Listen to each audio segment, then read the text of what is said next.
Howdy everybody, I am Sam. I do not like green eggs and ham, but talking about Chainsaw Man, now that's my jam.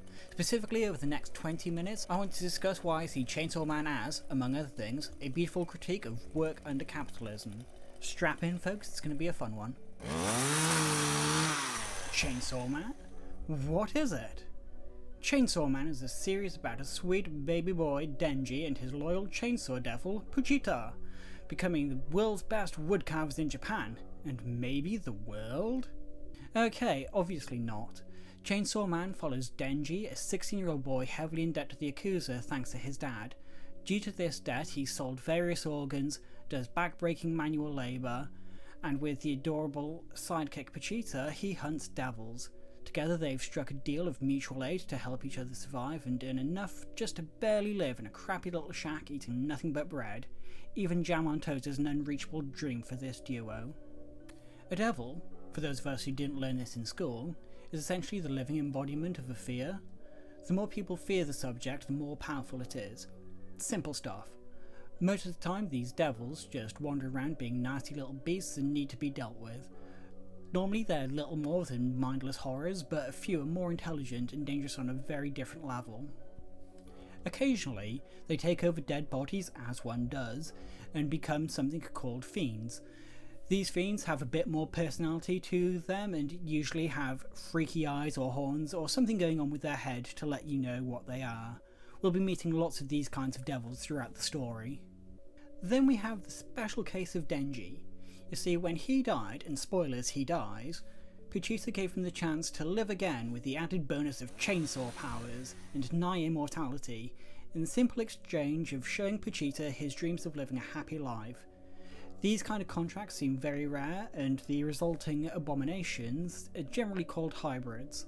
Finally, and this is important, when a devil makes a contract, both parties are obligated by unknowable forces to see it out, and the party that breaks the contract apparently dies. Normally it's a case of, you get to eat some of my skin or muscles in exchange for a quick use of your devilish powers, but other contracts can be struck. On board so far? Our story begins with a quick rundown of Denji's shitty situation. We learn about his debt to the Yakuza, what he does to survive, and a bit about devil hunting. Very swiftly though, he is betrayed by the gangsters, who have made a deal with the devil in exchange for his life. The Yakuza have been tricked though, as the zombie devil never specified what giving them its power meant, and swiftly turns them into zombies under its control, who then hack poor old Denji into bite-sized chunks. Cue Puchita sacrificing itself and making its own contract with Denji to become Chainsaw Man. After getting a second chance at life and access to the amazing powers of chainsaws, Denji easily eliminates the zombified Yakuza and the zombie devil. He is then immediately found by the Public Safety Bureau and Ultimate Dom Makima. The Bureau is the government-funded devil hunting organisation with Makima at its head. Makima drives him into working for the Public Safety Bureau, hunting devils in exchange for a home and basic necessities. For our baby boy, this is more than he could ever have dreamed of. Prior to this gig, he was paying off his dead father's loans to the Yakuza, who would pay him to eat cigarettes and have him sell his organs, and also work on a 0-hour contract. This is not good times, so now even the most basic living standards are a dream come true for him. Also, the alternative was being killed, which really tips the scales. Soon after getting food and shelter, he is also given a handler in the shape of straight-laced human Aki, and a co-worker slash roommate slash best friend in the shape of the God Queen Power, a blood fiend. After a bit of an adjustment period and wacky shenanigans, Denji comes to care for this group and also realises that he aspires to more than just earning enough to eat and sleep under a roof. He now desires to touch a boob. Yes, this series is truly hashtag relatable, as our boy starts to realise that there's more to life than just basic survival. Jokes aside, this is actually where we're going to see some major themes for the series start to emerge. You see, our sweet boy Denji is slowly going to be moving his desires up something called Maslow's hierarchy of needs. This is a list of the essential needs for a human being to be happy, with some caveats here and there. At the base we have food and shelter, and Denji's got that on lock. Next is reproduction.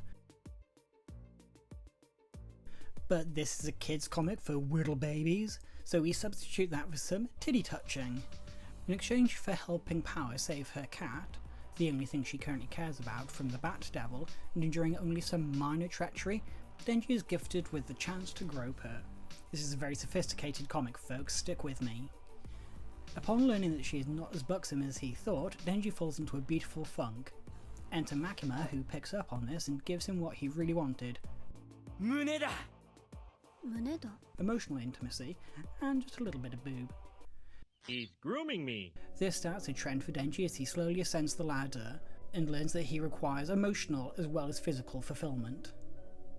Makima provides this emotional intimacy by rewarding Denji with little platonic dates if he works to achieve a certain goal for the Public Safety Bureau. No, Daddy's grooming him! This goal is the elimination of the Gun Devil, a devil so powerful it can wipe out cities in mere seconds.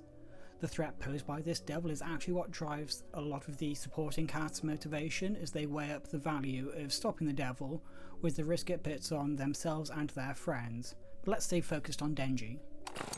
As the story progresses between bouts of eliminating random devils, discovering other hybrids like our hero, and losing co-workers, Denji eventually befriends another girl, Reze, who seems to form a meaningful relationship with him, going on dates, learning to read, and even getting swimming lessons with her until a classic issue arises in which she turns out to be a foreign agent and the bomb devil, trying to steal his powers for the USSR. With this betrayal and Chainsaw Man's presence becoming public knowledge, Denji is both physically and emotionally isolated. Following a brief trip to hell, fighting the primal fear of darkness and a freaky doll lady, everything Denji has come to love and want is slowly stripped away. Along with the loss of Reze and now having to live in hiding due to the threat of further foreign agents, Power has become emotionally broken, terrified of the darkness, and ceases being Denji's fun companion, instead becoming someone he must care for emotionally. At the same time, Aki gets turned into the Gun Devil, whom Denji must then kill, a double shock as the Gun Devil was billed as our main antagonist of the series. And finally, on Denji's birthday no less, Power, having gotten slightly less jumpy, is killed by Makima. Yes, Denji's boss is the final enemy. She is the big bad, revealing herself to be the Control Devil. She built up Denji only to break him completely so he'd have nothing left to want but her, giving her control over the remarkably powerful Chainsaw Devil. You see, it turns out the Chainsaw Devil has this unique feature for literally no explained reason. When it eats another devil, that concept gets erased from the human mind. Makima wants to make the ideal world. This is all well and good and in a way reflects the ideas behind capitalism, if taken at face value. Capitalists will argue that they, the select few with any meaningful power, are simply looking to make the best possible world, but one look at, for example, corporate media and we see how bland, monotonous and inhuman that world is. So to get control over Chainsaw Man / Pachita, Makima needs to believe that they are lesser than her, hence her desire to fully unleash Chainsaw Man free from Denji's lasting influence. By breaking Denji's belief that he'll have a normal life, he cannot fulfill his contract with Pachita and is consumed by the good puppy. Things get wild. We now see the full potential of a fully unleashed Chainsaw Man. Power magically revives thanks to reasons and sacrifices herself again to give Denji his third chance at staying alive and restoring Chainsaw Man's sanity. Denji hides with his two remaining co-workers, Kobeni, the unluckiest woman on Earth, and Kashibe, Denji's former mentor. They have a quick discussion about the fact that a mix of highs and lows is normal in life, and Denji finally sees the public cheering for Chainsaw Man. With this, Denji declares, "I want steak every day, 10 girlfriends and lots of sex." He wants to be Chainsaw Man.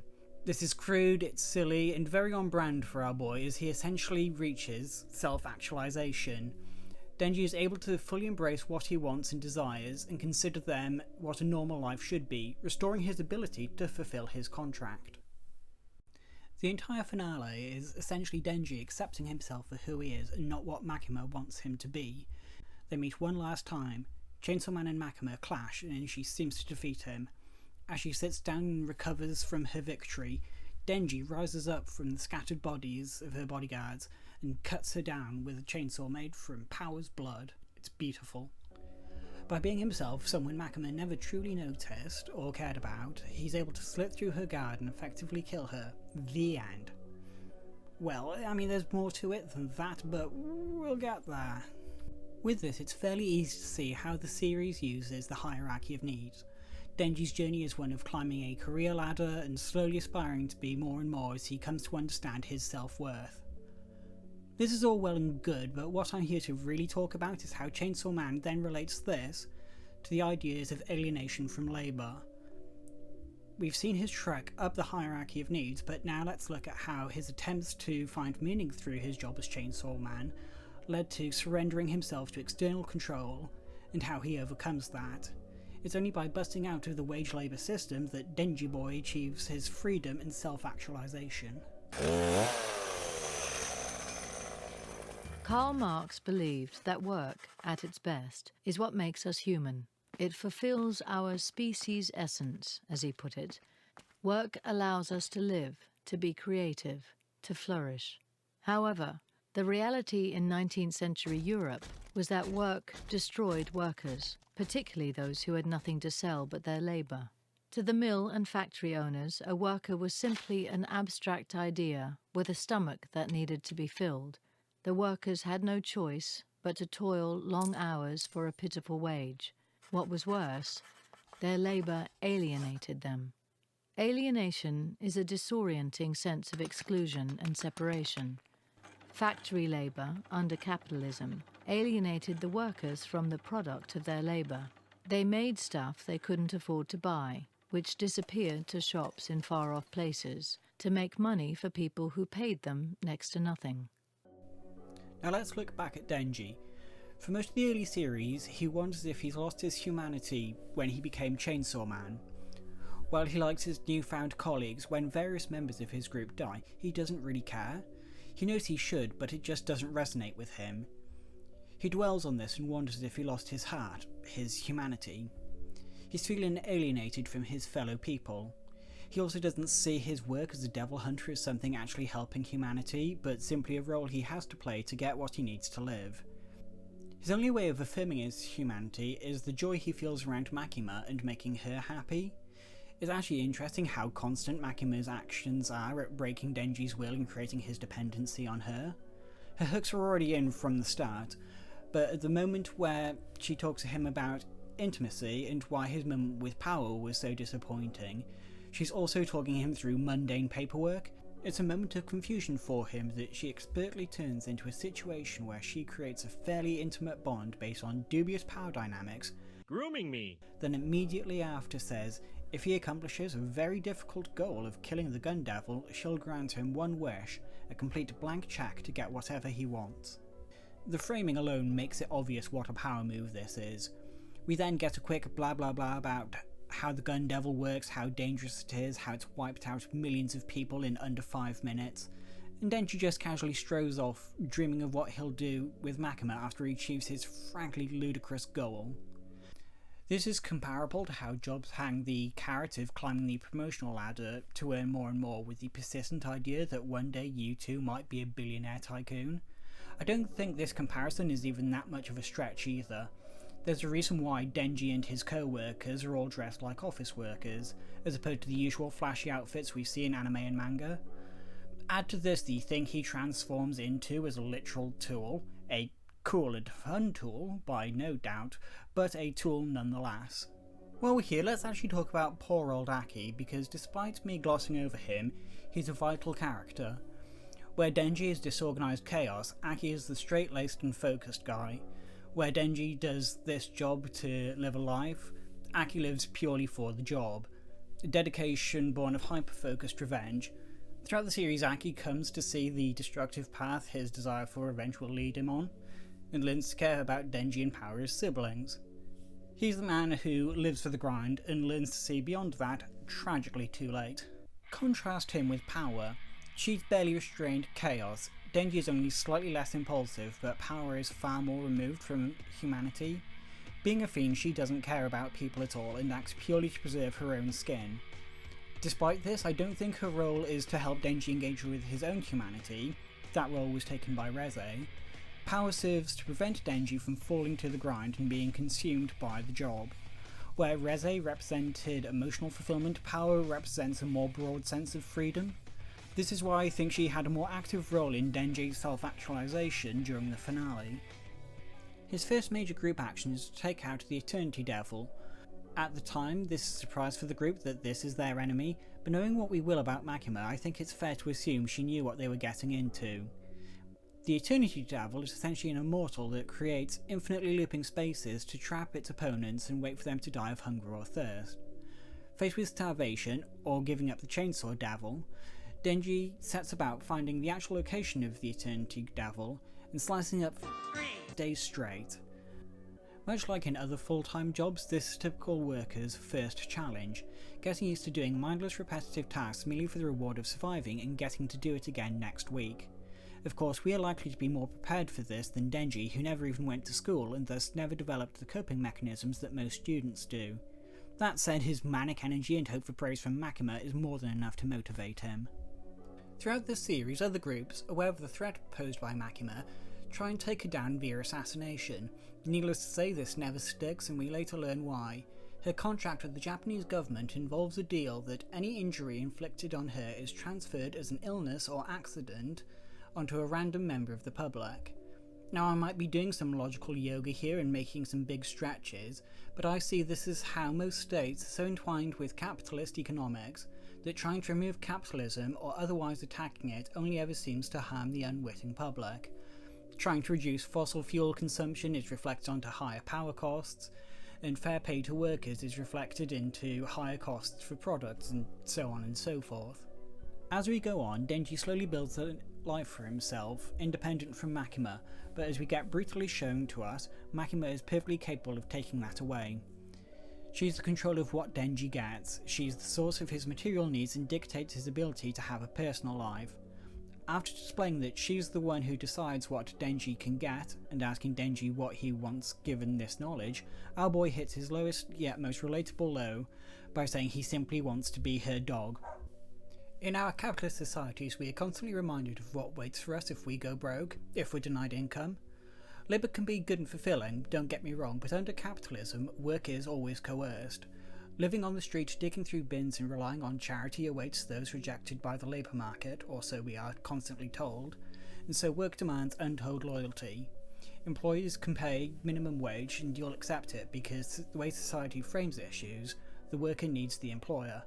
Much like Denji is faced with the choice between death or working for the Public Safety Bureau, we are faced with the choice between extreme hardship or work. Sometimes we even get to endure both. Now, Denji isn't about to realise the power lies with the workers, that profits don't make themselves and unionise the devil hunters. I mean, they already have a union for a start. But he does get close, possibly even going one better. After getting some distance away from Makima and talking to Kobeni about even if he gets rid of Makima, he'll still be someone else's dog, Kobeni points out that this is a normal life. Denji then sees people praising Chainsaw Man as a hero who always gets back up, and so he decides to reject the norm and create a new normal to aspire to outside of Makima's control. He'll be Chainsaw Man on his own terms. With this new determination, Denji tries to break away from Makima, and we see a little bit more of Marxist theory show up. You see, old Carl had this idea that capitalism creates the means of its own destruction. For him, this meant that eventually the rich pulled so many resources away from the workers that they would eventually have no choice but to revolt and overthrow the system. Along with a constantly diminishing number of the magnates of capital, who usurp and monopolise all advantages of this process of transformation, grows the massive misery, oppression, slavery, degradation, exploitation. But with this too grows the result for the working class. The class always increasing in numbers and disciplined, united, organised by the very mechanisms of the process of capitalist production itself.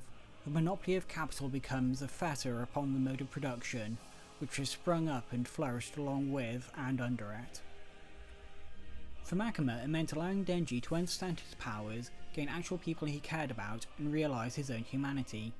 She showed him everything he needed to bring her down. This includes their movie date. They spend the day watching a bunch of movies together, and all of them are terrible except the last one, which deeply resonates with Denji and brings him to tears. It's the first real moment of humanity he rarely gets to have, and the start of him believing that he still has a human heart despite his sense of alienation. Now back at the finale, Denji asks her, "In your world will there be shitty movies?" To which she says there wouldn't. "I guess I'll have to kill you then," Denji responds. Makima the capitalist sees only the good film as being of worth, where Denji, the people's champion, sees the value in all the films. He values the range of human experience, highs and lows, where Makima, Capitalism Manifest, favours the focus group tested blandness that on its own might be fun but will swiftly fall into homogeneous mush. With this they clash. Eventually Makima seems to stand victorious over Chainsaw Man until Denji runs up behind her swinging a chainsaw. In her hyper-focused goal of control, Makima has never actually thought about Denji, the human. She only perceives the chainsaw devil within. She only sees the part that generates value, not the human being. It's not quite over though, as Makima can recover from any injury, albeit hampered right now thanks to power. The solution is beautifully morbid. Max sees the end of capitalism as the destruction of the old system, integrating what is needed until class division is ended and that the remaining state dissolves. For Denji, this translates nicely to how he ultimately ends Makima. He eats her. He cuts her up and turns her into an honestly beautiful looking buffet of meaty dishes, slowly consuming her, integrating her matter with his until she is digested and made part of him. Makima, the capitalist state, is consumed and dissolved by the worker. It's an incredibly literal example of Eat the Rich. From Chapter 1 to the glorious finale, Chainsaw Man looks at how Denji is stuck having to work for others for his own survival.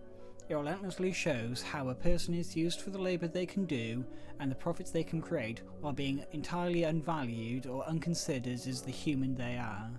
It also shows us where we find our humanity, in our relationships and yes, in the work we do for ourselves. You are not here to appease your bosses, you're here to work for yourself and to make your own life meaningful. Also, chainsaws are fucking awesome. And with that poignant thought, that has been Chainsaw Man and Wage Labour. I have been Sam, and I look forward to seeing you in the next video.